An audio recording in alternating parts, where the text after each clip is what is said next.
June 17, 2016. Christoph Gentz is staring at his screen. The numbers are moving in the wrong direction. 12 million Ether, roughly $50 million, is draining out of his system, and it is going somewhere he cannot follow.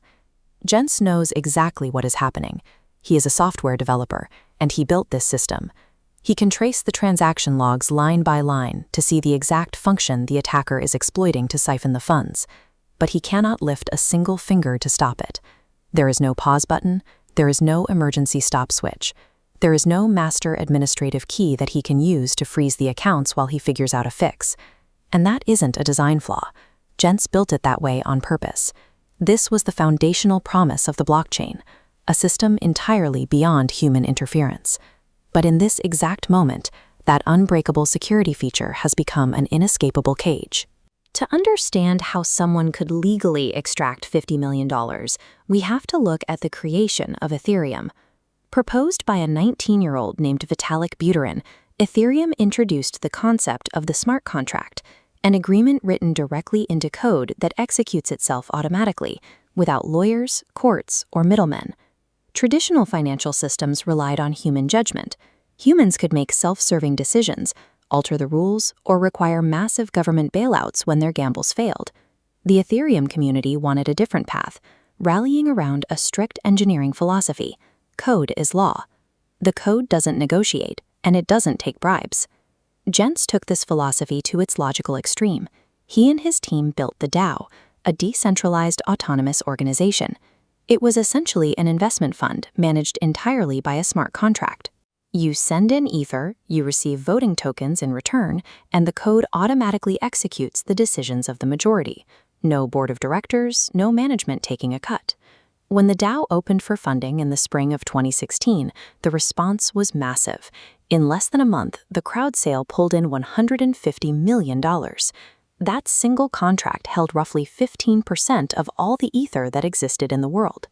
The DAO was the ultimate test of a purely code-driven ecosystem, but by consolidating so much wealth into a single, unalterable script, they had painted an enormous target on their own backs. 8 days before the attack, an independent researcher actually found a problem in the code and published a public warning. But the founders reviewed it, concluded the contract was safe, and the conversation moved on. The fatal flaw was hidden deep in the withdrawal function. As this logic flowchart shows, the contract used a two-step rule. Step 1, send the requested Ether. Step 2, update the balance. Imagine grabbing ATM cash the millisecond before the database updates. The attacker exploited this lag, endlessly looping Step 1 before Step 2 fired. The attacker endlessly looped this same request hundreds of times, pulling out funds at incredibly fast millisecond speeds. The terrifying part was that the system wasn't malfunctioning. It was flawlessly executing a flawed rule. By late morning, the draining suddenly stopped, but it wasn't because someone intervened. The attacker had simply hit an automated rule built into the DAO's original architecture, a mandatory 27-day waiting period. This rule prevented any withdrawn funds from actually being moved onto the open market. Those $50 million were now trapped in a sub-account, a child DAO. The attacker had the money, but they couldn't cash out. This triggered a frantic 27-day countdown for the Ethereum community to figure out a response. Then, the attacker broke their silence. An open letter appeared online. It didn't contain an apology, and it wasn't a confession. It read like a precise, legally considered brief. The author argued they hadn't hacked or stolen anything at all. They simply interacted with the smart contract and utilized the split function exactly as it was publicly written. The Ether they collected, they claimed, was a rightful reward granted by the explicit logic of the system. It was an absolute intellectual checkmate. The attacker had entirely weaponized the community's own founding philosophy against them.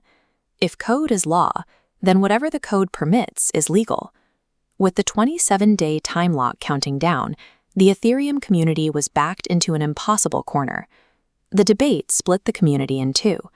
The purist, anti-fork camp argued that immutability was the only thing that gave a blockchain value. If you rewrite the ledger to fix mistakes, it is just a database with extra steps. The opposing camp argued that the DAO was merely an experiment, and letting a thief walk away with $50 million would be worse for the network. In the end, the community held a vote and chose the nuclear option.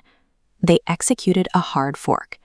This was a radical software update that literally rewrote the blockchain's history, splitting the network to redirect the stolen funds into a recovery contract. The money was successfully retrieved. But to save the network from total collapse, they had to break the exact rule that made the network unique in the first place. Not everyone accepted the rewrite. A faction of purists completely refused the software update and continued running the original chain. This parallel network preserved the old rules, eventually becoming known as Ethereum Classic. On that original chain, the fork never happened, and the attacker kept all $50 million. But because every transaction is permanently visible, those coins carry a taint. Analytics firms track those specific addresses, and the funds remain effectively frozen, unable to touch major exchanges without revealing the attacker's identity. The trauma of the DAO hack shattered a deep structural illusion. The community had to finally accept that simply deploying code to a decentralized network did not make it inherently trustworthy. As a direct response to this single loophole, an entire industry was born. Today, smart contract auditing is a massive requirement.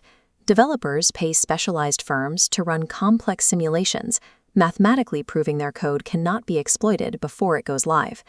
Code is law is still a powerful idea, but the DAO proved that you cannot trust the law of a machine until you have exhaustively proven it has no loopholes left to exploit.